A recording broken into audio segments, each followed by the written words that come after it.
భగవద్బంధువులందరికీ నమస్కారం. హిందూ ప్యాడ్ ఛానల్కి స్వాగతం. స్కంద పురాణాంతర్గత వైశాఖ మాస మహాత్మ్యము. వైశాఖ మాస మహాత్మ్యములోని 16వ అధ్యాయము యముని పరాజయము. నారద మహర్షి యమలోకమునకు వెళ్ళెను. యమలోక స్థితిని చూసెను. యమునితో ఇలా అనెను: యమధర్మరాజా, నీ లోకమున నరకబాధలు పడేవారి రోదనధ్వనులు వినిపించవేమి? చిత్రగుప్తుడు కూడా ప్రాణుల పాపముల లెక్కను వ్రాయుట మాని మునివలే మౌనముగా ఉన్నాడేంటి? సహజముగా బహువిధ పాపములను చెయ్యు మానవులు నీ లోకమునకు రాకుండుటకు కారణమేమి అని ప్రశ్నించెను. అప్పుడు యముడు దీనుడై ఇట్లనెను: నారద మహర్షి, భూలోకమున ఇక్ష్వాకు వంశము వాడైన కీర్తిమంతుడు అనే రాజు మిక్కిలి విష్ణుభక్తుడు. అతడు ధర్మభేరిని మ్రోగించి తన ప్రజలందరినీ వైశాఖవ్రతమును అవలంబించున్నట్లు చేయుచున్నాడు. చెయ్యని వారిని తీవ్రముగా శిక్షించుచున్నాడు. ఇందువలన ప్రతివారును భక్తి వల్లనో దండన భయము చేతనో తప్పక వైశాఖమాస వ్రతమును ధర్మములను ఆచరించుచు చేసిన పాపములను పోగొట్టుకొని విష్ణులోకమును చేరుచున్నారు. ఇందువలన నరకమునకు వచ్చేవారెవ్వరూ లేరు. ఈ కారణమున నరకమునకు వచ్చేవారు లేక వైశాఖ స్నానాదుల మహిమ వలన శ్రీహరిలోకమునకే పోవుచున్నారు. ఇందువలన నేను మ్రోడైన మానువలె ఉంటిని. నాకు ఇట్టి స్థితి పోయి పూర్వపు స్థితి రావలెను. అందులకై ఆ రాజుపై దండెత్తి అతన్ని చంపదలచితిని. యజమాని చెప్పిన పనిని చెయ్యక అతడిచ్చే ద్రవ్యమును తీసుకొని ఊరికెనే ఉండేవాడు తప్పక నరకమును పొందుతాడు. నేను బ్రహ్మచే యమలోకమున పాపములను విచారించి శిక్షించుటకై నియమింపబడి ఇలా ఊరికే ఉండుట నాకు పాపమును కలిగించును. ఆ రాజును నేను చంపలేకపోయినచో బ్రహ్మవద్దకు పోయి నేను చెయ్యవలసినదేమిటి అని అడుగుతాను అని యమధర్మరాజు నారదునికి చెప్పెను. నారదుడు సరేనని తన దారిన తను వెళ్ళిపోయెను.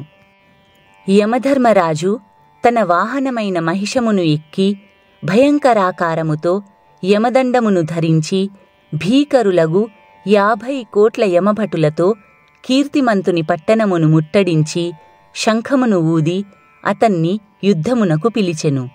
కీర్తిమంతుడు కూడా వచ్చినవాడు యమధర్మరాజు అని తెలుసుకొని యుద్ధసన్నద్ధుడై యమధర్మరాజును ఎదిరించెను.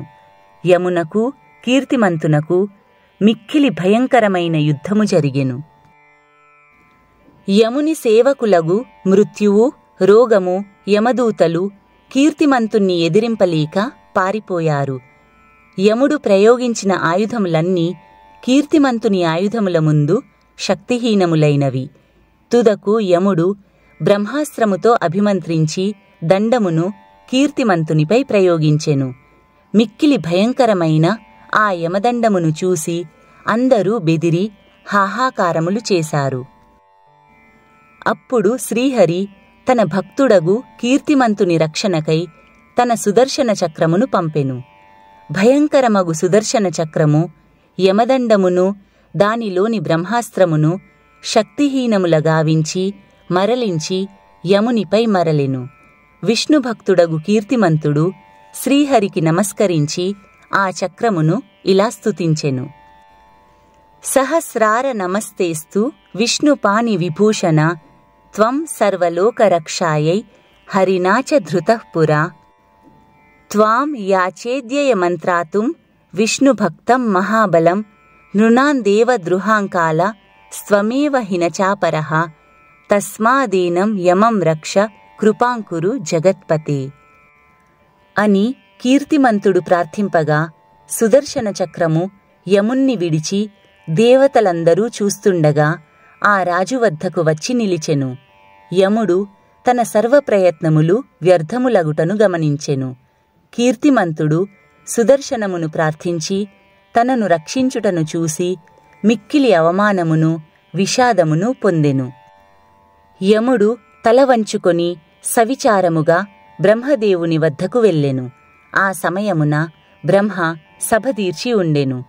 మూర్తములు అమూర్తములు నగువారిచే బ్రహ్మ సేవితుడై ఉండెను. బ్రహ్మ దేవతలకు ఆశ్రయమైనవాడు, జగములు అను వృక్షమునకు బీజము విత్తనము అయినవాడు, అన్ని లోకములకు పితామహుడు. ఇట్టి బ్రహ్మను లోకపాలకులు, దిక్పాలకులు, రూపము కల ఇతిహాస పురాణాదులు, వేదములు, సముద్రములు, నదీనదములు, సరోవరములు, అశ్వత్థాది మహావృక్షములు, వాపీ కూప తటాకములు, పర్వతములు, అహోరాత్రములు, పక్షములు, మాసములు, సంవత్సరములు, కలలు, కాష్ఠములు, నిమేషములు, ఋతువులు, అయనములు, యుగములు, సంకల్ప వికల్పములు, నిమేషోన్మేషములు, నక్షత్రములు, యోగములు, కరణములు, పూర్ణిమలు, అమావాస్యలు, సుఖదుఖములు, భయాభయములు, లాభాలాభములు, జయాపజయములు, సత్వరజతమోగుణములు, శాంత మూఢ అతిమూఢ అతి ఘోరావస్థలు, వికారములు, సహజములు, వాయువులు, శ్లేష్మవాత పిత్తములు, వీనితో కొలువు తీరిన బ్రహ్మను చూసెను. ఇట్టి దేవతలున్న కొలువులోనికి యముడు సిగ్గుతో క్రొత్త పెండ్లి కూతురు వలె తల వంచుకొని ప్రవేశించెను.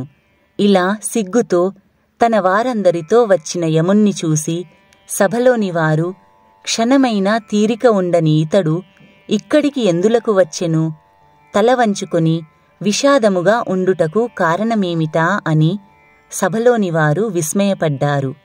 ఇతడు వచ్చిన కారణమేమిటి? పాపపుణ్యములను తెలిపే పత్రము కొట్టివేతలతో ఉండటమేమిటి అని ఇట్లు సభలోనున్న భూతములు, దేవతలు ఆశ్చర్యపడుచుండగా యమధర్మరాజు బ్రహ్మ పాదములపై పడి దుఃఖించుచు రక్షింపుము రక్షింపుము అని ఏడ్చెను. స్వామి, నన్ను రక్షించు, నీవుండగా నేను పరాభవమును పొందితిని.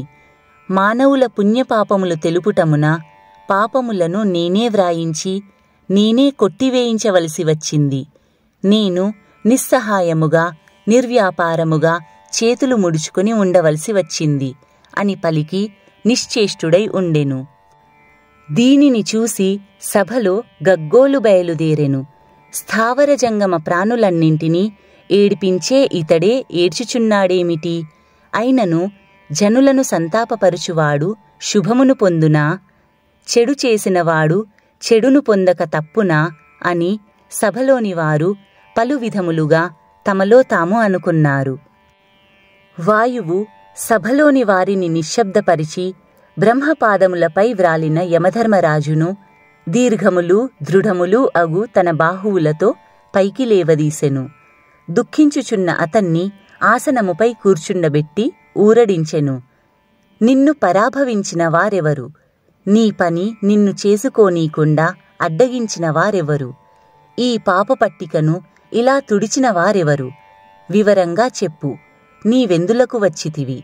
అందరినీ పరిపాలించువారే నీకు నాకు ప్రభువు.